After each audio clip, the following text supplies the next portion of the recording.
अस्सलाम वालेकुम नाज़रीन, मैं हूँ शाहिद मेतला और आप मेरा डिजिटल चैनल देख रहे हैं। उस्मान डार साहब इंतहाई जज्बाती और मुतहर्रिक पीटीआई के रहनुमा थे। अब से कुछ देर पहले कामरान चाय साहब के प्रोग्राम में नमूदार हुए। 9 सितंबर को उनके बारे में खबरें रिपोर्ट हुई थी कि उनको मलीर कराची के इलाके से अगवा कर लिया गया है और नामालूम अफराद ने अगवा किया। 2 दिन पहले उनके भाई की जानिब से भी एक वीडियो स्टेटमेंट आया था जिसमें उन्होंने इल्ज़ाम लगाया था कि नामालूम अफराद ने जो उस्मान डार साहब के ड्राइवर थे उसको छोड़ दिया और उस्मान डार साहब पर बहुत ज़्यादा तशद्दुद किया गया। इस पर हम अपना इनपुट शेयर करेंगे और जो उस्मान डार साहब ने इंकशाफात की पिटारी खोली है इस पर भी बात करेंगे। 3 चीज़ें बुनियादी तौर पर बहुत अहम हैं जो उस्मान डार साहब ने बताई हैं, शेयर की हैं। एक तो ये है कि 9 मई के वाक़यात की तमाम तर प्लानिंग ज़बान पाक में हुई और इमरान खान साहब इसके सोल रिस्पॉन्सिबल हैं। दूसरा, उन्होंने कहा कि जो लॉन्ग मार्च किया गया था जनरल आसिम मुनीर की तैनाती से पहले, वो उसका बुनियादी मकसद सिर्फ ये था कि आसिम मुनीर साहब किसी भी सूरत आर्मी चीफ ना बने, और ये भी कि 9 मई के वाक़या का बुनियादी मकसद एक ये भी था कि अगर इमरान साहब को गिरफ्तार किया जाता है और पीटीआई के जो लोग हैं, रहनुमा हैं या उसके कारकुनान हैं, वो फौजी तनसीबात पर हमलावर होंगे, जिसके नतीजे में आसिम मुनीर साहब पर दबाव बढ़ेगा और फिर उनसे इस्तीफ़ा ले लिया जाएगा या उनको आर्मी चीफ के ओहदे से हटा दिया जाएगा। इसी से हम शुरू कर लेते हैं। ये बात बिल्कुल कही जाती है और इसमें सदाकत भी नज़र आती है और बहुत सारे लोगों से हमारी बात हुई। अभी मैं इस पोजीशन में नहीं हूँ कि बहुत असर्टिवनेस के साथ कह सकूं, यकीन के साथ कह सकूं। बहरहाल बहुत सारे लोग ये बात करते हैं कि बेसिकली यही मकसद था कि इमरान खान साहब को जब भी गिरफ्तार किया जाएगा एक बहुत तूफ़ानी किस्म का रिएक्शन दिया जाएगा और इस तरह का रिएक्शन दिया जाएगा कि तमाम के तमाम कारकुनान फ़ौजी तनसीबात के सामने जमा हो जाएंगे या हमला आवर हो जाएंगे, तो जिसके नतीजे में फ़ौज के अंदर से बगावत होगी और फिर आसिम मुनीर साहब पर दबाव बढ़ेगा और आसिम मुनीर साहब के पास कुछ जनरल्स जाएंगे और उनको कहेंगे कि आप इस्तीफ़ा दें, जो कि आप नाअहल हैं और आपकी वजह से तमाम फ़ौजी तनसीबात पर हमला हुआ है और फ़ौज के वक़ार पर हरफ आया है, इसलिए आपको ये इस्तीफ़ा देना चाहिए। और इस तरह का मामला कहा जाता है कि कुछ फ़ौज में डिवीज़न भी थी और देखिए, ये डिवीजन की हद तक मैं आपको तस्दीक कर सकता हूँ कि बिल्कुल 9 मई से पहले डिवीजन मौजूद थी। कुछ लोग इमरान खान साहब के हामी थे, तो कुछ लोग दूसरी जानिब के हामी थे और टू सम एक्सटेंट कहीं ना कहीं अभी तक भी ये सिलसिला जारी है, अभी भी ये सिलसिला एग्जिस्ट करता है।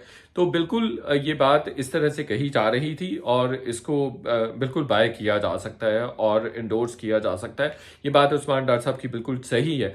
दूसरा जो उन्होंने बात की है, इल्ज़ाम लगाया है और कहा है कि जो लॉन्ग मार्च का मकसद यही था कि जनरल आसिम मुनीर को आर्मी चीफ ना बनने दिया जाए बल्कि किसी और को आर्मी चीफ बनने दिया जाए या कोई और आर्मी चीफ बन जाए। बिल्कुल 100% ये बात भी उनकी दुरुस्त है और इस बारे में हम अपने वीलॉग्स इसी चैनल पे पड़े हुए हैं, इसी यूट्यूब चैनल पे पड़े हुए हैं कि हमने वीलॉग्स भी किए और बार बार ये बात की और हम उन जर्नलिस्ट में से हैं जिन्होंने सबसे पहले ये बात की कि ये लॉन्ग मार्च इमरान खान साहब क्यों कर रहे हैं, या बल्कि इस हद तक भी इस कतियत के साथ भी बात की गई कि उस इमरान खान साहब ये लॉन्ग मार्च ज़रूर करेंगे और इसलिए करेंगे कि वो जनरल आसिम मुनीर को किसी भी सूरत आर्मी चीफ नहीं देखना चाहते, जो कि एक पॉलिटिकल पार्टी को नहीं करना चाहिए था। और ये रास्ता एक तरह से तशद्दुद का, इंतशार का रास्ता उनको किसी भी सूरत नहीं अपनाना चाहिए था कि अपनी मर्जी का आर्मी चीफ लाने के लिए वो तमाम लोगों को, अवाम नास को सड़कों पे ले आए, अपने वर्कर्स को सड़कों पे ले आए और एक जो सिविलियन इंस्टीट्यूशन है जिसके बारे में कहा जाता है कि वो वेल डिसिप्लिन्ड है, उसको पोलिटिसाइज कर दें या उसको प्लोट कर दें। तो ये बात बिल्कुल ऐसा ही है कि उनकी ये कोशिश थी और वो चाहते थे कि जनरल फैज़ हमीद जो है वो आर्मी चीफ बने। तो तीसरी बात ये जो कही जा रही है, जो कही है उस्मान डार साहब ने, वो ये है कि 9 मई के वाक़यात की तमाम प्लानिंग जो है वो वहाँ पे ज़बान पाक में हुई। इस बात से मैं एज सच बिल्कुल आउटराइटली इस तरह से जो है वो इत्तेफाक नहीं करता। ये बात सच है कि ये इमरान खान साहब के जहन में बैक ऑफ द माइंड था। उन्होंने बिल्कुल जहन साजी की अपने वर्करों की और अपना तमाम वर्करों का जहन बनाया। नैरेटिव बिल्डिंग में वो बड़े कमाल के आदमी हैं, माइंड साइंसेस में बड़े कमाल के आदमी हैं, लोगों के जहनों के साथ लोगों की साइकी के बारे में वो बहुत अच्छे से जानते हैं और उसको मैनिपुलेट करना बहुत अच्छे से जानते हैं, सो मच सो बल्कि मैं आपको एक बहुत इंटरेस्टिंग बात बताऊंगा। इमरान खान साहब इतने ज़हीन आदमी हैं कि वो फैसला करते हैं कि अगले आदमी को मेरे बारे में, मेरी पॉलिटिक्स के बारे में क्या सोचना है। वो इस तरह का नैरेटिव देते हैं और इस तरह की चीज़ें जो हैं वो स्पिन करते हैं, नैरेटिव को स्पिन करते हैं, बातों को स्पिन करते हैं। तो ये बात बिल्कुल दुरुस्त है कि उन्होंने वर्करों की जहन साजी की और वर्करों को एक डायरेक्शन दे दी और वर्करों को एक तरह से समझ दे दी कि अगर मुझे गिरफ्तार किया गया तो तमाम की तमाम जो फौजी तनसीबात हैं, जो आईएसआई के हेड ऑफिस हैं, जीएचक्यूज वगैरह हैं या बाकी जितनी भी तनसीबात हैं, उनके सामने जाके एहतजाज किया जाएगा। बहरहाल इस बात को मैं बाय नहीं करता हूँ कि ये प्रॉपर प्लानिंग की गई। डेफिनेटली ऐसी चीज़ें वाज़ेह अल्फाज में नहीं कही जाती, लेकिन जहन साजी के ज़रिए और कुछ इशारों किनारों में ये बात ज़रूर कही जाती है। और वैसे भी आप वर्करों को एक लाइन ऑफ एक्शन देते हैं और वर्करों को एक ख़ास ढाब पे ढालने की कोशिश करते हैं तो खुद ब खुद वर्कर जो है वो जज्बाती हो जाते हैं। और जिस तरह का माहौल बना रहे थे मुसलसल इमरान खान साहब कि उनको हटाने वाली फ़ौज है, तो वो डेफिनेटली उन्होंने वहीं पर जाना था। दूसरी अहम बात ये है कि मैं ये समझता हूँ, मेरी टेक ये है कि 9 मई के वाक़ात में जितने भी मुलव्वस अफराद हैं, वो उस्मान डार हैं, जज्बाती आदमी हैं, या जितने भी दूसरे तीसरे लोग हैं, उनको सिर्फ इस बुनियाद पे माफ़ी बिल्कुल नहीं मिलनी चाहिए कि उन्होंने पीटीआई से डिसएसोसिएशन कर ली है और वो पीटीआई से डिसएसोसिएट हो गए हैं, तो इसलिए उनका किसी भी किस्म का जुर्म जो है वो माफ़ कर दिया जाएगा। अगर तो 9 मई का वाक़या हुआ है और जो वो बात कर रहे हैं, जो कि हम भी समझते हैं कि वो दुरुस्त बात कर रहे हैं कि 9 मई वाक़यातन फ़ौजी तनसीबात पर हमला था, प्लानिंग थी, जहन साजी की गई थी और एक बहुत ही हीनस क्राइम कमिट हुआ है पीटीआई की जानिब से, जो कि उनको नहीं करना चाहिए था। तो बिल्कुल उन तमाम लोगों को सजा दें, उनको प्रोसिक्यूट करें, उनको इंडाइट करें। ये नहीं है कि अगर कोई भी रहनुमा, कोई भी आदमी पीटीआई का, वो सिर्फ ऐलान कर देगा कि मैं आज से पीटीआई में नहीं हूं और उसको माफ़ कर दिया जाए।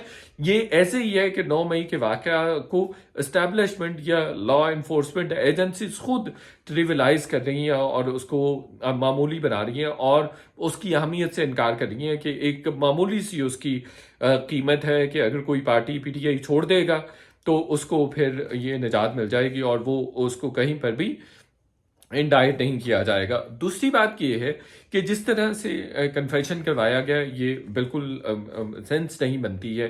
जिस तरह से उस्मान डार को एक टीवी चैनल पे लाके सौलत मिर्ज़ा या एहसानुल एहसान की तरह तर्ज पे एक इंटरव्यू करवा दिया गया। बिल्कुल ये इस पे ना तो लॉ में इसकी कोई गुंजाइश है, ना कॉन्स्टिट्यूशन में इसकी गुंजाइश है।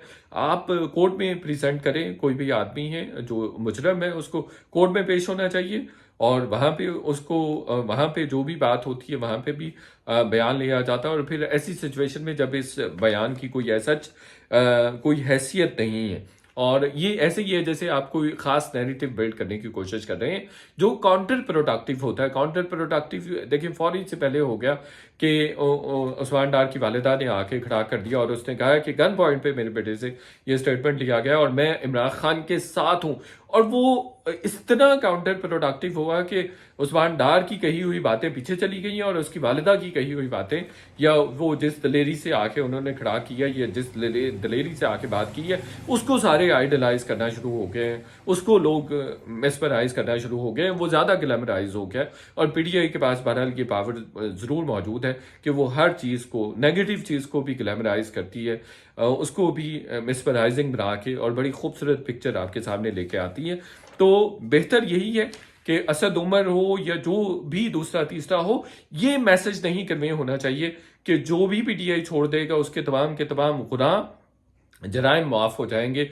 और ये सिर्फ इसलिए तमाम के तमाम लोगों से कन्फेशंस करवाए जा रहे हैं कि पीटीआई को एलिमिनेट करना है, उसको इंतखाबी मैदान से फारिग करना है। ये इंतहाई ख़तरनाक बात है। फॉर एग्जांपल अगर उस्मान डार ख्वाजा आसिफ के मुकाबले में इलेक्शन लड़ते तो एक बड़ा कांटेदार मुकाबला अभी भी हो सकता था, अभी भी पॉसिबिलिटी है। जिस तरह के बड़े सियासतदान ख्वाजा आसिफ हैं اور عثمان ڈار کا اچھا مقابلہ ہو سکتا تھا. لیکن میرا ذاتی اوپینین ہے ایز پولیٹیکل کومنٹیٹر کہ کل کو اگر خواجہ آصف کے مقابلے میں ان کی والدہ الیکشن لڑتی ہیں تو وہ کلین سویپ کریں گی.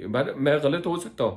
میں جاتے جاتے یہ بھی بات کر دوں کہ میں نے عثمان ڈار کو الیکشن کے فوراً بعد بتا دیا تھا کہ آپ 1200-1300 ووٹوں سے جیت گئے تھے، لیکن جنرل فیض صاحب نے آپ کو ہروا دیا. پھر بعد میں جنرل باجوہ نے یہ ایڈمٹ بھی کیا تھا ایک میٹنگ میں، پی ڈی ایم کے ساتھ میٹنگ ہوئی تھی تو اس میں انہوں نے کہا بھی تھا کہ خواجہ آصف نے مجھے الیکشن کی رات فون کیا تھا اور پھر یہ جیت گئے تھے. دوسرا فروخ حبیب کے حوالے سے بھی خبر آ رہی ہے کہ فروخ حبیب بھی پارٹی چھوڑنے کے لیے تیار ہیں اور اسی طرح کا ان کا بھی کوئی سٹیٹمنٹ آ سکتا ہے، کنفیشنل سٹیٹمنٹ آ سکتا ہے. میری گزارش اتنی ہے کہ پولیٹیکل پارٹیز اس طرح سے ختم نہیں ہوتی. اگر مناسب طریقے سے پی ٹی آئی کو جو لوگ ملوث ہیں 9 مئی کے ان کو پروسیکیوٹ کریں، انڈائٹ کریں، اور باقی لوگوں کو جو بھی اچھے لوگ ہیں پی ٹی آئی کے یا پی ٹی آئی کو ایک جماعت کے طور پہ الیکشن میں رہنا چاہیے. اس سے یہ ہوگا کہ جو انتخابی حسن ہے اور انتخابات ہیں وہ گہرائیں گے نہیں اور ان کو لیجیٹیمیسی بھی مل جائے گی. فیصل وافدہ نے بہرحال یہ انکشاف کیا ہے کہ فروخ حبیب جو ہیں وہ کنفیشنل سٹیٹمنٹ دینے جا رہے ہیں اسی طرح کی جس طرح کی عثمان ڈار نے دی ہے. تو باقی جو جس طرح سے کاؤنٹر پروڈکٹیو ہوئی ہیں اور جس طرح سے میڈیا میں اس پہ کریٹیکلی ڈیبیٹ بھی ہوتی ہے تو ایسے ہی یہ فروخ حبیب صاحب کا بھی معاملہ ایسا ہی ہوگا. اور کبھی کوئی ڈاؤن دی لائن 6 مہینے سال بعد اگر ان تمام لوگوں کو موقع ملے گا تو یہ تمام کے تمام دوبارہ جو ہے وہ پی ٹی آئی جوائن کر لیں گے. میری ان میں سے کچھ لوگوں کے ساتھ بات چیت بھی ہوئی ہے. یہ تاثر ریاست کے بارے میں ہرگز نہیں جانا چاہیے جو کہ بہت نقصان دہ ہے کہ ریاست زبردستی سیاسی وابستگی جو ہے وہ تبدیل کروا رہی ہے. چینل دیکھنے کا بہت شکریہ. آپ سے ریکویسٹ ہے کہ اس کو سبسکرائب کریں. Thank you.